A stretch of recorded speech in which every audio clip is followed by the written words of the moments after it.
अब मुझे नहीं समझ आती कि जमील फारूकी पे क्या इल्ज़ाम ऐसा लगा है। साफ तौर पे अब वाज़े हो गया है कि ये हुकूमत ने कानून की धज्जियाँ उड़ा दी हैं, आइन की धज्जियाँ उड़ा दी हैं। जिस्मानी रिमांड में एक ही मकसद होता है कि पिटाई करो, टॉर्चर करो और जो आप कहलवाना चाहते हो सियासतदानों के खिलाफ या किसी के खिलाफ भी, तो वो आप उनसे कहलवा लो। आधा पाकिस्तान इस वक्त डूबा हुआ है। इसमें नेशनल इमरजेंसी होनी चाहिए।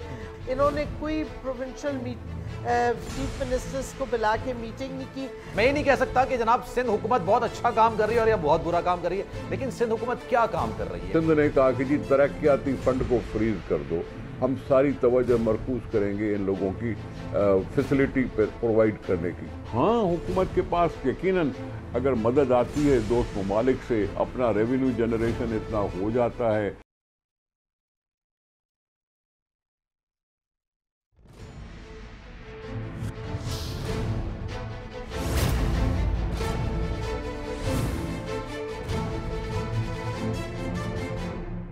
बिस्मिल्लाहिर्रहमानिर्रहीम, अस्सलामुअलैकुम। आपको खुशामदीद कहते हैं प्रोग्राम मेरी जंग में, और मैं हूं आपका मेज़बान सलमान मिर्जा। जनाब, कई सालों से दुनिया भर में मौसमियाती तब्दीली, उसके खतरात, उससे होने वाले नुकसानात और उससे शदीद मुतासर होने वाले ममालिक के बारे में बात की जा रही थी, वार्निंग दी जा रही थी। तेजी से आने वाली मौसमियाती तब्दीली को दुनिया के लिए एक बड़ा चैलेंज कहा जा रहा था। इससे बचने के लिए हिफाजती इकदाम करने की बात की जा रही थी, तलकीन की जा रही थी। लेकिन जितनी तेजी से दुनिया भर में मौसम तब्दील हो रहा है, तबाही ला रहा है, इसको देखकर ये कहना गलत ना होगा कि मौसमियाती तब्दीली अब आने वाले वक्त में एक बहुत बड़ा चैलेंज नहीं, बल्कि अब ये आ चुका है। पाकिस्तान में मामूल से ज्यादा होने वाली बारिशें और तबाही फैलाने वाला सैलाब इसकी सबसे बड़ी मिसाल है, जिसने अपने पिछले तमाम रिकॉर्ड्स तोड़ दिए। पाकिस्तान दुनिया के उन 10 ममालिक में भी शामिल है जो मौसमियाती तब्दीली की वजह से शदीद मुतासिर हुआ है। माहौलियाती और मौसमियाती तब्दीलों के माहिरीन पाकिस्तान में मौसमी हालात के सबब आने वाले कुदरती आफात में से सैलाब को सबसे बड़ा खतरा समझते हैं, जो ग्लेशियर पिघलने और मामूल से ज्यादा होने वाली बारिशों की वजह से आ रही हैं। पाकिस्तान की तारीख में शायद वाहिद इमरान खान ही वो वजीर आजम रहे होंगे जिन्होंने मौसमियाती तब्दीली और पाकिस्तान को इससे पेश आने वाले खतरे को सीरियस लिया और बिलियन ट्री सुनामी जैसे प्रोजेक्ट्स शुरू करने के साथ साथ नए डैम्स बनाने की बात की, उसको तरजीह दी। दरख्त लगाना और डैम्स बनाना कितना जरूरी है ये उन्होंने बताया। हालिया बारिशों और सैलाब से होने वाली तबाही को देखकर आज इस बात की अहमियत का अच्छे तरीके से अंदाजा लगाया जा सकता है। मुल्क का बड़ा हिस्सा इस वक्त डूब चुका है, सैकड़ों अमवात हो चुकी हैं, अरबों रुपए का नुकसान हो चुका है। चारों तरफ पानी खड़ा है, लेकिन पानी को पीने वाला कोई नहीं है। मरने वालों की तादाद हद से ज्यादा है, कफन पहनाने वाला कोई भी नहीं है। कफन देना तो मुश्किल हो चुका है, बल्कि कई इलाकों में सूरत हाल इतनी खराब हो चुकी है, इतनी खराब हो चुकी है कि ये सब करना मुमकिन नहीं है, यानी कफन पहनाना, कफन देना। नाकिस इंतजामात की वजह से जानी और माली नुकसानात का सिलसिला जारी है। जो कुछ भी आप सोशल मीडिया पर, टीवी स्क्रीन पर, इस वक्त मेरी स्क्रीन पर आप देख रहे हैं, ये सब कुछ हालात इससे कहीं ज्यादा खराब है, यकीन जानिए। इस बात में कोई दो राय नहीं है कि पाकिस्तान इस वक्त अनगिनत मसाइल में घिरा हुआ है, लेकिन इस वक्त मुल्क का सबसे बड़ा, सबसे अहम मसला मुल्क भर को मुतासिर करने वाले सैलाबी सूरत हाल है, जिससे मुल्क में नया इंसानी अलमिया जन्म ले रहा है। आज वजीर आजम पाकिस्तान शहबाज शरीफ साहब ने भी बारिशों और सैलाब से मुतासर इलाकों की दादरसी के लिए सिंध का फजाई दौरा किया, वीडियो बनवाई, तस्वीरें भी खिंचवाई, इमदाद का ऐलान भी किया और जनाब ये जा वो जा यानी चलते बने। अब सवाल यहां यह पैदा होता है कि आखिर ऐसा कब तक चलेगा? क्या गरीब पाकिस्तानी नस्ल दर नस्ल मुतासरीन ही रहेंगे, किसी की इमदाद के मुंतजिर ही रहेंगे, उसके जानो माल मौसम के रहमो करम पर ही होंगे? आखिर कब तक ऐसा चलेगा? कब बनेगा वो पाकिस्तान जहां पर इंसान के जानो माल की हिफाजत होगी, उसका मुस्तकबिल महफूज होगा? आखिर कब ऐसा होगा कि अवाम की फलाह के नाम पर सियासत करने वाले सियासतदान सिर्फ अपनी जातियात की सियासत नहीं बल्कि उनका भी सोचेंगे, और जो कोई भी हकायक बताएगा, उनके खिलाफ बात करेगा, उसको पकड़कर जेल में बंद नहीं किया जाएगा? ऐसा कब होगा? जैसा कि पिछले कुछ महीनों से देखने में आ रहा है, जो भी हुकूमत के खिलाफ बात करता है, बात करने की जसारत करता है, उन लोगों को कई मुश्किलात का सामना करना पड़ता है। आज इस्लामाबाद की डिस्ट्रिक्ट एंड सेशन कोर्ट ने एंकर पर्सन जमील फारूकी का 2 रोजा जिस्मानी रिमांड मंजूर करते हुए FIA के हवाले करने का हुक्म दे दिया। समाअत के दौरान जमील फारूकी के वकील ने अदालत को केस में निकलने वाली खामियों का जिक्र करते हुए बताया कि इस्लामाबाद पुलिस ने 24 अगस्त को अदालत में कहा था कि यह केस हमारा बनता ही नहीं है। फिर अगले दिन दूसरी अदालत में FIA के हवाले करने की दरख्वास्त दी, लेकिन फिर वापस ले ली। जमील फारूकी के वकील ने आज जो दलाइल दिए उससे कई सवालात पैदा होते हैं। जब पुलिस खुद ये इकरार कर रही है कि केस उनका बनता ही नहीं है, तो फिर पुलिस ने जमील फारूकी को गिरफ्तार क्यों किया और किस कानून के तहत किया? सिंपल सा सवाल है। दूसरी जानिब FIA ने पुलिस से जमील फारूकी की कस्टडी लेते वक्त कोई लीगल प्रोसेस फॉलो किया ही नहीं, जिससे खबरें भी गर्दिश कर रही हैं कि FIA हुकूमती दबाव में काम कर रही है।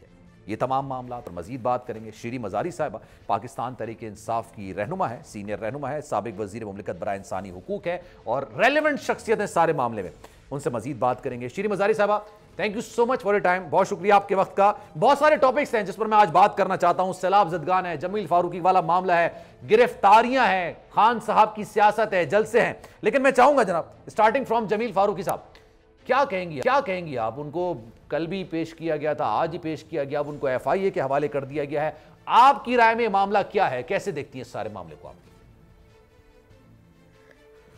देखें जी, साफ तौर पे अब वाजे हो गया है कि ये हुकूमत ने कानून की धज्जियां उड़ा दी हैं, आइन की धज्जियां उड़ा दी हैं और इनका एक मकसद है कि मीडिया में, जर्नलिस्ट में और लोगों में एक खौफ पैदा करें और वो खौफ पैदा करवा रहे हैं तशद्दुद करके बार बार। अब ये जो टॉर्चर किया है ये गैर कानूनी है, ये एक्सेप्टेबल नहीं है, लेकिन ये करते जा रहे हैं। और मैं तो समझती हूँ सुप्रीम कोर्ट को सुओ मोटो एक्शन लेना चाहिए कस्टोडियल टॉर्चर पे और इसको बिल्कुल इसकी इम्प्यूनिटी ख़त्म करनी चाहिए, क्योंकि शहबाज गिल पे किया गया वही अब इस पे जमील फारूकी पे कर रहे हैं। अब इमरान रियाज पे मार कुटाई हुई, एयाज ज़मीर पे हुई। किस तरह लोगों को कर रहे हैं खौफजदा, थ्रेट्स देके और उन पे तशद्दुद करके। और कौन ये इनको किडनैप कर रहा है, कौन इनको ये जो तशद्दुद है ये कर कौन रहा है?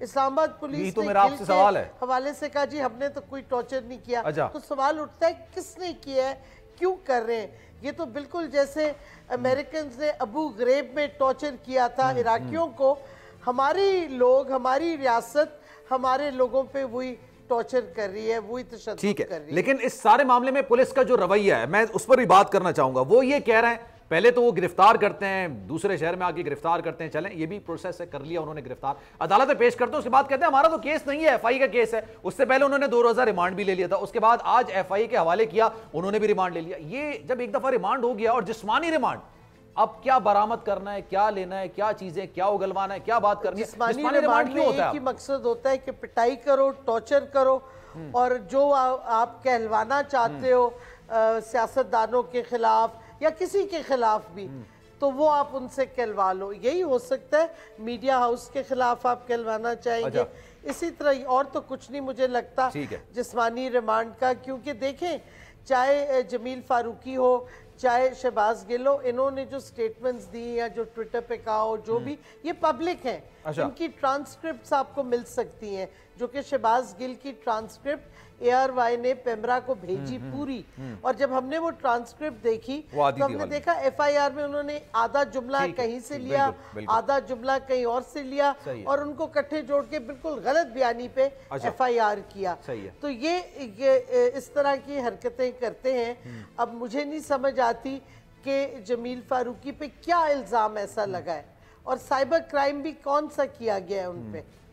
ठीक है, चलें अब आगे बढ़ते हैं, क्योंकि मुझे कौन सा किया है साइबर क्राइम कुछ समझ नहीं आ रही। ठीक है, आगे बढ़ते हैं, एक करके सवाल करते हैं तमाम। अब मैं चाह रहा हूं कि थोड़ा सैलाब मुतासरीन के वाले से बात कर लें।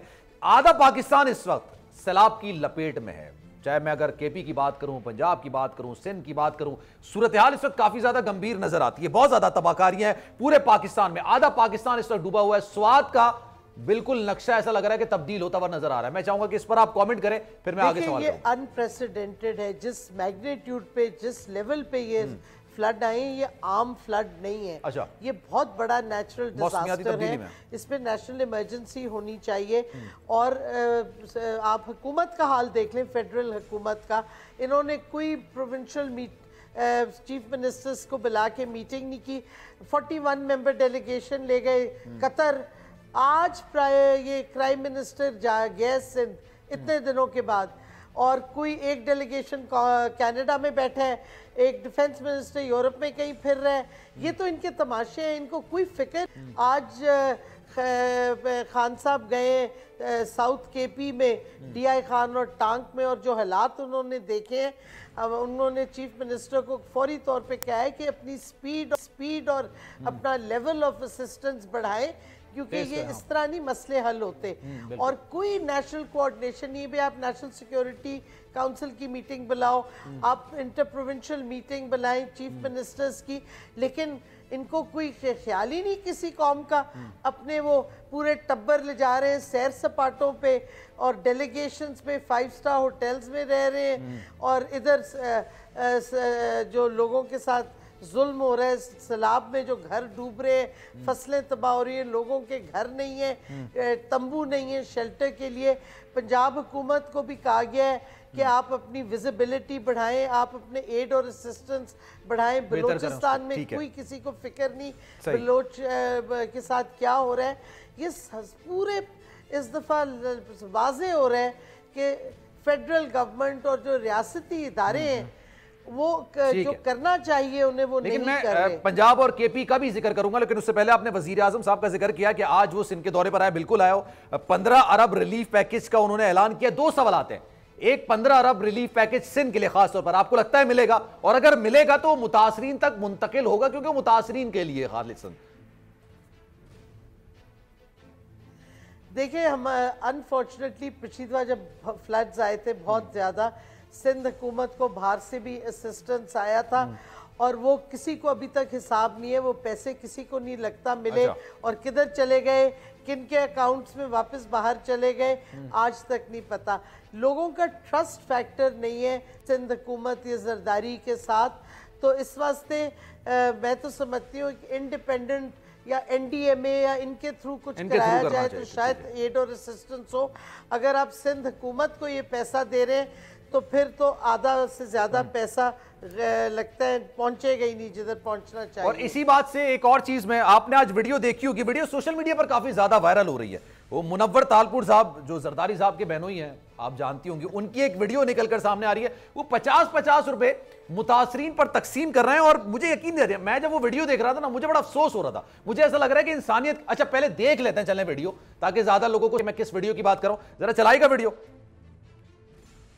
ये वो लोग हैं, ये वो मुतासरीन हैं जिनका सब कुछ उजड़ गया है।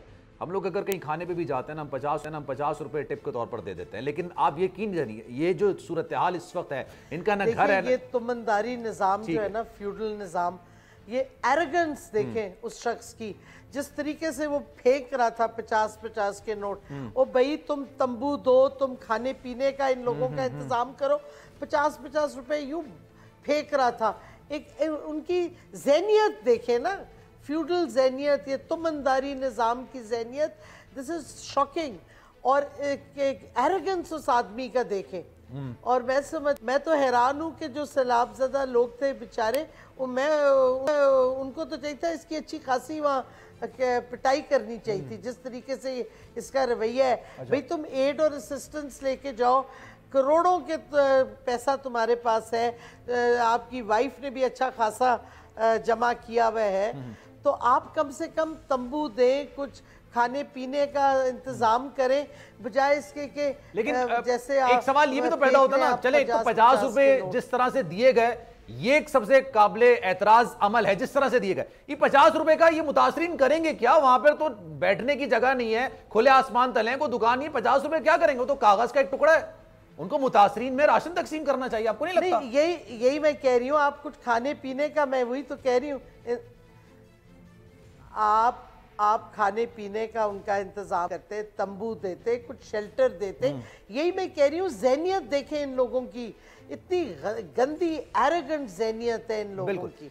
अच्छा, अब कुछ स्वात का जिक्र कर लेते हैं। स्वात के मनाजिर आपने देखोगे, केपी के मनाजिर आपने देखोगे, वहां भी सूरत हाल को ज्यादा अच्छी नजर नहीं आ रही। अगर सिंध में सूरत हाल खराब है तो केपी में भी सूरत हाल खराब है, वहां पर आपकी हुकूमत है। खान साहब ने कोई अहकाम दिए हैं महमूद खान साहब को कि आपने फौरी इकदाम करने हैं, इनको रिलीफ फराहम करना है? जो सूरत हाल हम स्वात में देख रहे हैं इंतहाई संगीन है, खौफनाक है, तो खान साहब क्या कर रहे हैं सारे मामले में?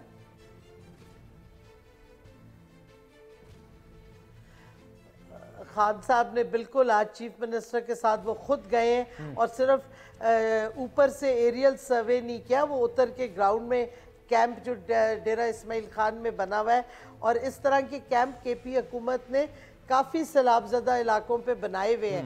लेकिन ज़ाहिर है जो एक लेवल है इस फ्लड का और स्वात का बहुत बुरा हाल है, तो खान साहब ने चीफ मिनिस्टर और बाकी वहाँ के जो इलेक्टेड लोग हैं उनको कहा है कि फौरी तौर पे विजिबल हो और एड और असिस्टेंस बढ़ाएं, और ख़ास तौर पे बच्चों को और ख़वातीन का ख्याल रखें और उनको फौरी तौर पे असिस्टेंस मिलना चाहिए। अच्छा। मेडिकल असिस्टेंस बहुत ज़रूरी है शेल्टर के साथ साथ।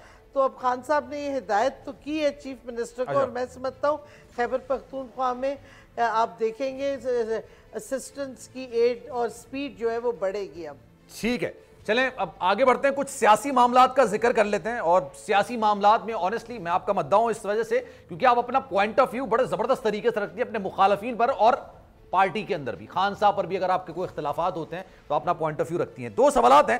पहला सवाल यह कि आपको लगता है, मैं आपकी पर्सनल राय जानना चाहता हूं, मैं नहीं कह रहा कि लीगल आप मुझे कोई असिस्टेंस दें, लेकिन मैं कह रहा हूं आपकी पर्सनल राय क्या है। खान साहब ने कोई तौहीन अदालत की है, और अगर की है, लेट सपोज अगर की है, तो क्या वो माफी मांगने जा रहे हैं 31 तारीख को उनको तौहीन अदालत के मामले पेश होना है? पहली बात, आपको लगता है या और माफी मांगेंगे? ये देखिए ये फैसला हमारे वकला और खान साहब बैठ के करेंगे क्या पोजीशन हमने लेनी है। मेरी ज़ाती राय ये है, खान साहब ने ऐसी कोई बात नहीं की जिस पे कंटेम्प्ट होता है। अब तो वाज़े हो गया है कि जो एडिशनल सेशन जज हैं उनके फैमिली के ताल्लुकात हैं ऑपोजिशन पार्टी से, उनके हस्बैंड गालबन कैंडिडेट भी रहे हैं किसी ऑपोजिशन पार्टी के। तो ऐसे मौक़ों पे जब एक सियासी केस आता है या आप जानते हैं और आपकी कोई रिश्तेदारी, अच्छा मैं चाहूंगा कि इसको आप जस्टिफाई भी करें। आपके तौहीन अदालत की, मैं sorry to cut you out, लेकिन ब्रेक का टाइम हो गया है, एक ब्रेक लेते हैं, ब्रेक के बाद वापस आएंगे। शीरी मजारी साहब इस वक्त हमारे साथ मौजूद हैं, मजीद भी सियासी तौर पर उनसे मजीद बात करेंगे।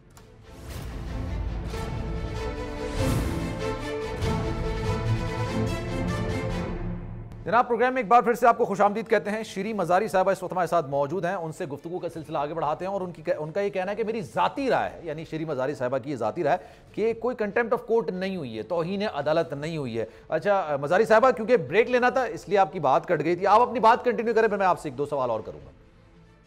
मेरा एक केस था, मैंने फाइल किया था इस्लामाबाद हाई कोर्ट में बहुत अरसा पहले। तो वहाँ जज जो मियाँ गुल औरंगजेब थे, उन्होंने कहा मैं नहीं बैठूंगा क्योंकि मैं इनको जानता हूँ। ये होता है तरीक़ेकार जुडिशरी का कि वो अपने आप को रिक्यूज करें। अगर तो मैं समझती हूँ कि, और दूसरी बात ये है कि ये हर शहरी का हक है कि पब्लिक ऑफिशियल्स को पे सवाल उठाए, उनके फैसलों पे तनकीद करें, उनके बिहेवियर पे तनकीद करें, ये हर शहरी का हक है। और मैं समझती हूँ कि ये तो नहीं हो सकता कि आप केस लीगल एक्शन ना लें। अब खान साहब ने कहा मैं लीगल एक्शन लूँगा आईजी और डीआईजी वगैरह के ख़िलाफ़, तो उन्होंने कहा जी ये तो दहशतगर्दी है। कोई अकल की बात करे, दहशतगर्दी तो राना सनाउल्लाह ने की थी जब उसने थ्रेटन किया था कमिश्नर वगैरह को कि आप भी यहीं रहते हैं, आपके बच्चे यहाँ रहते हैं, हम देख लेंगे आपके बच्चों को। ये होती है थ्रेट देना। लेकिन खान साहब ने तो साफ साफ कहा हम लीगल एक्शन लेंगे आप पे। ये हर शहरी का हक है। पब्लिक ऑफिशियल्स को, जो पब्लिक सर्वेंट्स कहलाते हैं, वो अकाउंटेबल होते हैं लोगों के सामने। अच्छा। क्योंकि टैक्स पेयर के पैसे से उनके जॉब्स हैं।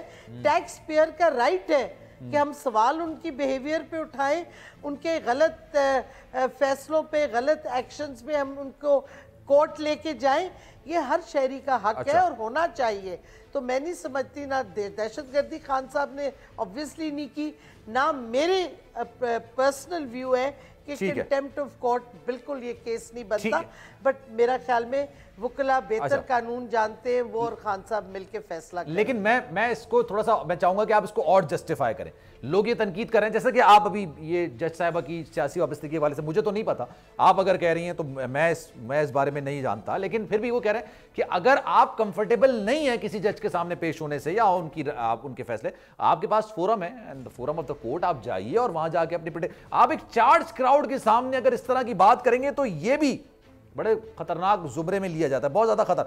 खान साहब पर लोग तनकीद कर रहे हैं, उन्होंने एक चार्ज क्राउड के सामने इस तरह से बात की है। अगर आप मुतमईन नहीं है तफ्तीश से, अगर आप मुतमईन नहीं है जज साहब के फैसले से, आपके पास फोरम है, आप फोरम के पास जाएं और वहां पे जाके बात कर लें। It is as simple as this. लेकिन अगर जो आप सियासी वाबस्तगी की बात कर रही हैं आपको पता होगी, लेकिन अगर आपको लगता है ऐसा, आप जाके चार्ज क्राउड पे नहीं जाके बोलते।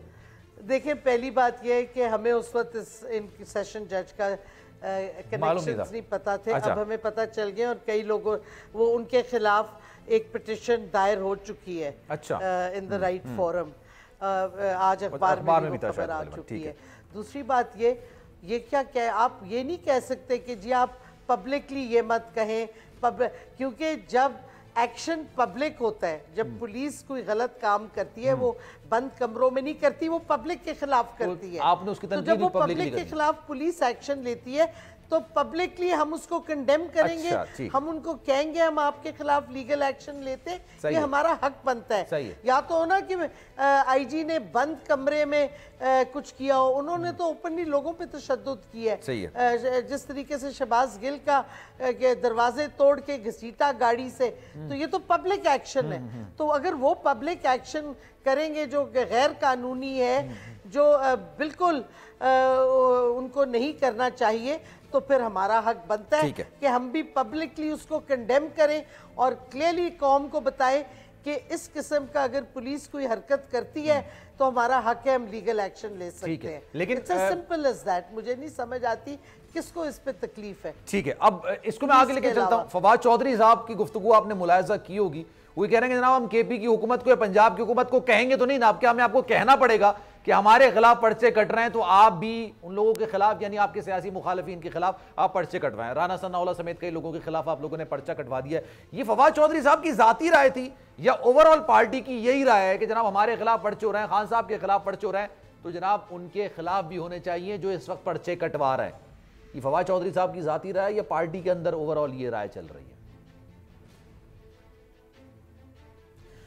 हमारी पार्टी की पोजीशन ये है कि ये पीडीएम की लीडरशिप ने बहुत से गलत काम किए हैं। कई केसेस ऑलरेडी इनके एग्जिस्ट करते हैं पंजाब में, ख़ास तौर पे मॉडल टाउन केस का एक हवाला मैं देती हूँ।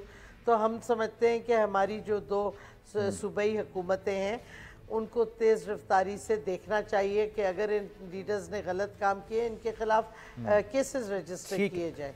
अच्छा, फैसल वावडा साहब आप ही के पार्टी के सीनियर रहनुमा हैं, उनका एक ट्वीट आया था और लोगों ने उस ट्वीट को मुख्तलिफ उसके मायने निकाले। मैं चाहूंगा कि आप उसको जस्टिफाई कर दें, आप उसको प्रॉपर तरीके से समझा दें। उनका एक था कि जनाब मौसम तब्दील हो रहा है। अब लोगों का शायद ख्याल ये था कि बातचीत आप लोगों की शुरू हो गई है गैर सियासी लोगों से, या मामला कुछ दूसरी तरफ जा रहे हैं, या जहां बिगड़े थे वहां पर बेहतर होने जा रहे हैं। आप इसको कैसे देखेंगे, किस तरह से बयान करेंगे ये फैसल वावडा साहब के जिस बयान को? मुझे नहीं पता लोग फैसल वाडा की ट्वीट को किस तरह ले रहे हैं। अच्छा। मेरा जवाब है एब्सोल्युटली नॉट। कोई डायलॉग नहीं हो रही, कोई बात नहीं होगी। अब मतलब ये फाइनल है, कोई बात नहीं, एब्सोल्युटली नॉट। मतलब आपने भी कह दिया एब्सोल्युटली नॉट, अब कुछ नहीं होगा, कोई बात नहीं होगी कोई।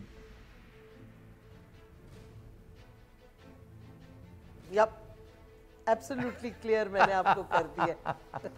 अच्छा चलें आगे बढ़ते हैं। अच्छा ये बताइए, जो खान साहब पर केसेस हैं, अगर उनकी बात की जाए, 4 संगीन नौयत के केसेस हैं। एक केस तो जनाब आपको पता है तौहीन अदालत का, जिसमें हम बात भी कर रहे थे, साथ साथ दहशतगर्दी का, ये भी आपको पता होगा।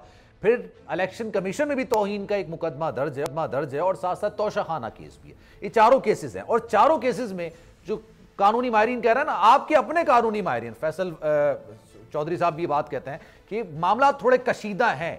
आपको लगता है खान साहब किसी भी एक केस में नाअहल हो जाएंगे? और अगर होते हैं नाअहल तो फिर आपको क्या लगता है, आप लोगों की स्ट्रेटजी क्या होगी, आगे क्या होगा, आगे क्या मामला होंगे? पार्टी के अंदर बात हुई है? हमारी बड़ी क्लियर पोजीशन है कि इमरान खान हमारे रेड लाइन है। हमारे लिए Imran Khan is the red line. अगर ऐसा कुछ होता है तो फिर पूरा पाकिस्तान बाहर निकलेगा सड़कों पे और हुकूमत को फिर एक ऐसा क्राइसिस आएगा कि इनके बस की बात नहीं होगी। मैं आपको बता दूं, इमरान खान को अगर ये साजिशी हटाना चाहते हैं ना, तो उनको पूरी कौम को हटाना पड़ेगा। ठीक है, लेकिन खान साहब की मैं एक बात कह दूं, अब खान साहब ने जब अदालत में पेश हुए तो उसके बाद बाहर आके उन्होंने कहा था कि जो लोग ये कर रहे हैं और जो लोग ये करवा रहे हैं, ये दोनों गलत काम कर रहे हैं। मतलब कर तो हुकूमत रही है, सबको पता है, कर हुकूमत रही है, मतलब उन्होंने केस बनवाया, करवा कौन रहा है? Would you like to comment on that? आप कंफर्टेबल हैं? अगर कौन करवा कर रही है? वही मैं कह रही हूँ, सबको पता है कौन करवा रहा है। अच्छा। और कौन इस साजिश में मुलव्वस था, और जो भी थे उनको फिर से अपनी रिव्यू करनी चाहिए पोजीशन, क्योंकि मुल्क तबाही के रास्ते पे जा रहा है। कौम इमरान खान के साथ खड़ी है और कौम की ताकत के सामने कोई और ताकत नहीं ज़्यादा ताकतवर हो सकती। कौम की ताकत सबसे ज़्यादा ताकत है किसी भी सियासी लीडर के लिए, और इस वक्त खान साहब के साथ कौम पूरी खड़ी है। तो जिन्होंने भी साजिश की या करवाई, उनको फिर से सोचना चाहिए कि वो क्या कर रहे हैं और मुल्क को किधर लेके जा रहे हैं। चले, इस हद तक तो मैं आपकी बात से इत्तेफाक करता हूं कि वो अपने इस वक्त पॉपुलैरिटी के मामले में जामे उरूज पर हैं इस वक्त ना, वो हिमालय पर मौजूद हैं अगर पॉपुलैरिटी की बात की जाए। लेकिन एक चीज़ ये भी है, फवाद चौधरी साहब कह रहे हैं 10 सितंबर तक हुकूमत चली जाएगी। ये आप लोगों का ख्याल है या आप लोगों की खबर है? आपको लगता है 10 सितंबर तक हुकूमत चली जाएगी? फवाद चौधरी साहब के बयान पर आप भी इत्तेफाक करेंगे, ऐसा ही होगा? मैं तो सोचती हूँ अब 10 सितंबर से काफ़ी पहले उनको अब तक चला जाना चाहिए था, क्योंकि वो नाकाम हो चुके हैं हर तरफ। और जब भी वो इमरान खान के खिलाफ कुछ साजिश करते हैं वो बैकफायर कर जाती है। मुल्क की तबाही कर दी है, मईशत को देखें किस तरह डिबो दिया है। सही है। तो सियासी बुरहान है, अब फ्लड्स आ गए हैं, कुछ नहीं ये कर पा रहे। ये हुकूमत इतनी नाअहल है, इतनी इनकॉम्पिटेंट है कि इसका कोई जवाब नहीं बनता इसको हुकूमत करने का। इनको चाहिए इलेक्शन कराएं, ठीक है जनाब, और कौम अपने लीडरशिप चूज करे, ताकि जो आए इक़्तिदार में उनकी लोगों की बैकिंग हो उनके साथ। ठीक है, thank you so much for your time. बहुत शुक्रिया। शीरी मजारी साहब हमारे साथ मौजूद है। एक ब्रेक लेंगे, ब्रेक के बाद जब वापस आएंगे निसार खोड़ो साहब पाकिस्तान पीपल्स पार्टी के सीनियर रहनुमा हमारे साथ मौजूद होते हैं और उनसे मजीद बात करेंगे।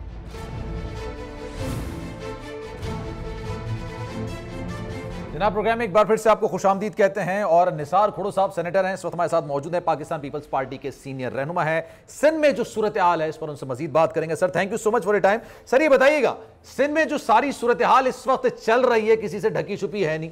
सिंध में जितनी भी जुग्गियां थी या कच्ची बस्तियां थी वो सब जो है वो बारिशों में सैलाब में बह चुकी हैं। इस वक्त बहुत बुरी हालात है। इन बुरे हालात में मैं ये नहीं कह सकता कि जनाब सिंध हुकूमत बहुत अच्छा काम कर रही है और या बहुत बुरा काम कर रही है, लेकिन सिंध हुकूमत क्या काम कर रही है, मेरा आपसे सवाल ये है। और हैदराबाद है, बदीन है, इस तरह के बेतहाशा इलाके हैं जहां पर लोग आसिर में बैठे हुए हैं, सियासत कर रहे हैं। सियासत को पीछे छोड़ देना चाहिए, अभी सैलाब मुतासरीन की मदद करनी चाहिए। आप इससे इत्तेफाक करेंगे सर?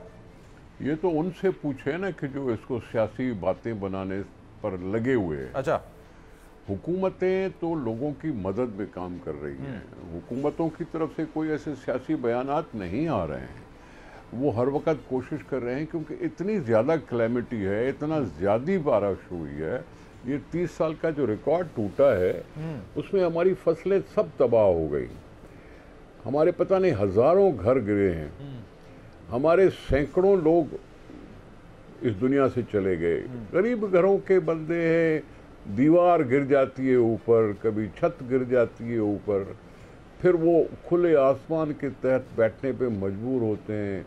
अपनी घर बार उठा के कहीं स्कूलों में पनाह लेने की कोशिश करते हैं। स्कूलों में पहुंचते हैं तो फिर खाने की फ़िक्र होती है, खाने की फ़िक्र होती है तो दवाई की फ़िक्र होती है, दवाई की फ़िक्र होती है तो मच्छरों से बचने का तरीका होता है।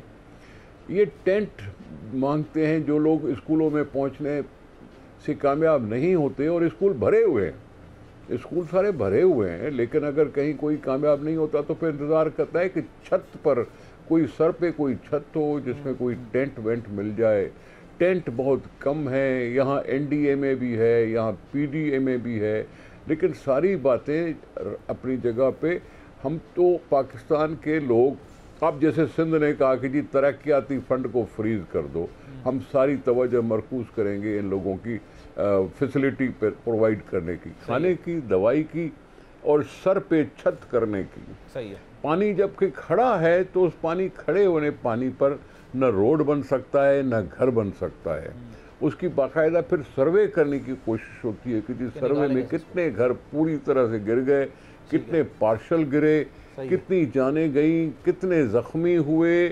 फसल की तो फसल है, फसल की तो लाखों एकड़ है, जो चला गया वो चला गया। अगर एक सिर्फ मैं कनाल की बात करूं, राइस कनाल की जो लाड़काना के साथ है, वहाँ 5 लाख एकड़ चावल लगते हैं, वो सब तबाह हो गए। लेकिन सर आप जो बात कर रहे हैं ना, ये तो खैर इंसानी अलमिया तो है। अभी फोकस ये होना चाहिए कि किसी तरीके से इंसानों को बचाया जाए और जो वहां पर इस वक्त मुतासरीन हैं उनको इमदाद फराहम की जाए। लेकिन सर आपको ये नहीं लगता इंसानी जाने बचाने के साथ साथ हमें ये भी सोचना चाहिए कि इनको किस तरह से दोबारा आबाद किया जाएगा, किस तरह से बेहतर किया जा सकेगा, और इजनास की जो किल्लत आने वाले वक्तों में हो जाएगी उसको सोचते हुए ये भी तो चीज़ है ना सर कि आने वाले वक्तों में किस तरह से इंसानी कीमती जानों को बचाया जा सके।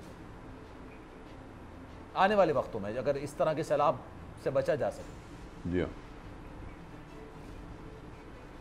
देखिए हर एक इंसान को हर एक इंसान को अपनी ज़िंदगी प्यारी होती है, लेकिन जो गरीब घर में रहता है ना, वो अपना झोंपड़ा छोड़ के जाने के भी दिल नहीं करता उसको, क्योंकि वहाँ उसकी उम्मीदें बंधी हुई हैं, उसके बच्चे हैं, उसके ये हैं, उसका माहौल है। एक तो देखो जो इस दुनिया से चले जाते हैं, फिर हुकूमतों का फ़र्ज़ होता है कि उनके ख़ानदानों की कोई दाद रसी करे, कुछ न कुछ को इनकी इमदाद मिल जाए। ठीक है, हमने ये सुना है कि जी बेनज़ीर इनकम सपोर्ट प्रोग्राम में जो भी रजिस्टर्ड लोग हैं उनको 25-25 हज़ार रुपये मिलेंगे, अपने अकाउंट्स में उनके आ जाएंगे, उसमें कोई ख़यानत नहीं होगी और उनकी कुछ न कुछ मदद हो जाएगी। लेकिन ये गरीब कुल ये नहीं है जो बेनज़ीर इनकम सपोर्ट प्रोग्राम है। आपको याद होना चाहिए कि पिछली हुकूमत ने कोई 8 लाख लोगों को निकाल दिया था बेनज़ीर इनकम सपोर्ट प्रोग्राम के इस रजिस्ट्रेशन से।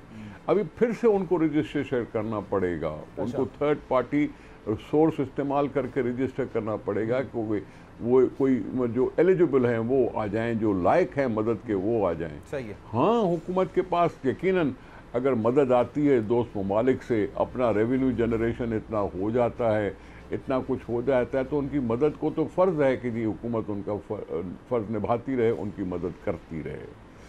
सर 15 अरब रुपए आज वज़ीर आज़म साहब आज आए, ये सिंध का दौरा किया उन्होंने, 15 अरब रुपए रिलीफ का उन्होंने ऐलान किया है। लेकिन सर आज आपने एक वीडियो देखी होगी मुनव्वर तालपुर साहब की, जरदारी साहब के वो बहनोई है, 50-50 रुपए सर मुतासरीन में तकसीम कर रहे थे। आपको लगता है ये मुनासिब तर्ज अमल है 50-50 रुपए मुतासरीन में तकसीम करना? ये तो इनकी दादरसी होगी सर। मेरे भाई, कोई कतरा कतरा भी करता है तो उनकी मेहरबानी ना। सर अब उसने 50 रुपए दिए तो वो तो आजकल के ज़माने में क्या बेचता है, एहसान थोड़ी कर रहा है सर, लेकिन हुकूमत का अगर फर्ज होता उसने किया है तो उसको अप्रिशिएट करना चाहिए, ना कि उसको क्रिटिसाइज करना चाहिए। देखें, 50 रुपए दिए, किसी ने 100 रुपया दिया, किसी ने 1000 रुपया दिया, करोड़ों लोगों और लाखों लोगों को मजीद बात करते कहां से आप thank you so much for your time. लेकिन 50 रुपए, 100 रुपए, 200 रुपए का काम ये नहीं होता है। हुकूमत का काम है उनको शेल्टर प्रोवाइड करना, इस वक्त मुसीबत में उनके साथ खड़े होना। सलमान मिर्जा को दीजिए इजाजत, जिंदगी रही, सेहत रही और आपकी दुआएं रही तो इंशाअल्लाह, क्योंकि वीकेंड है, मंडे को आपसे फिर मुलाकात होगी। अल्लाह हाफिज। मैं हूं जैस्मीन मंजूर और आप मुझे देखेंगे सिर्फ बोल पर।